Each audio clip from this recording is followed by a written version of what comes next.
আমি এত পড়াশোনার চাপ নিতে পারছি না। এখন থেকে যদি কেউ আমাকে পড়াশোনার কথা বলে আমি আমার জীবনটা শেষ করে দেব। আমি এত পড়াশোনার চাপ নিতে পারছি না। আমি এত পড়াশোনা করছি তাও আমার পরীক্ষার খাতা এত খারাপ কেন যে আসছে। এখন থেকে যদি কেউ আমাকে পড়াশোনার কথা বলে আমি বাড়ি ঘর ছেড়ে চলে যাব। আমি এখন থেকে আর পড়াশোনা করব না। কি ব্যাপার, কি হয়েছে?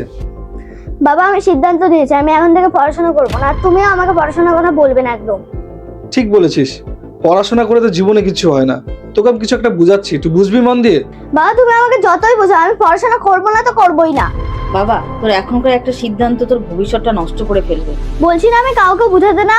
ধর, এটা হলো আমাদের পৃথিবী, এখানে আমাদের বেঁচে থাকতে হবে। আর এখানে বেঁচে থাকতে গেলে প্রত্যেক দিন তোকে যুদ্ধ করতে হবে।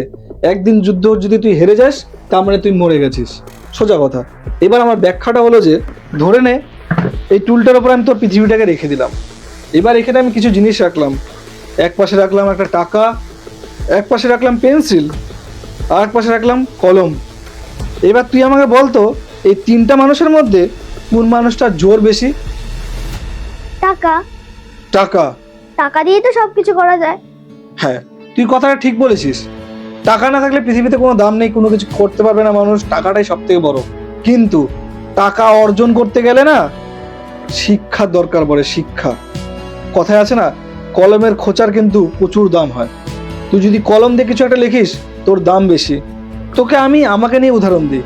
আজকে আমি যেখানে কাজ করি সেই জায়গাটায় আমার দামটা কি জানিস? আমি একজন ড্রাইভার। কেন বলতো? আমার পেটে শিক্ষা নেই বলে। আর যে আমার ম্যানেজার সে আমার থেকে 8 বছর বয়সের ছোট, কিন্তু আমার স্যালারি মাস গেলে 8,000 টাকা আর ওর স্যালারি মাস গেলে 20,000 টাকা। পার্থক্যটা কি জানিস? শিক্ষার। এবার তুই আমাকে বল, কার দামটা বেশি? শিক্ষার দাম বেশি না টাকার দাম বেশি? বাবা, তুমি ঠিক বলেছো। ওর জন্যই বলছি, এইটাই হলো তোদের সময় শিক্ষা অর্জন করার। এখন তো প্রত্যেক মুহূর্তে আমরা তোদের বুঝাই, তখন আমাদের কেউ বুঝাতে আসতো না, ছেড়ে দিত, করলে কর না হলে যা। আমরা প্রত্যেক মুহূর্তে কেন বুঝাই? যেই ভুলটা আমরা করেছি ওই ভুলটা যেন তোরা না করিস। কথাটা কি বুঝাতে পারলাম? বাবা, আমি পড়াশোনা করব।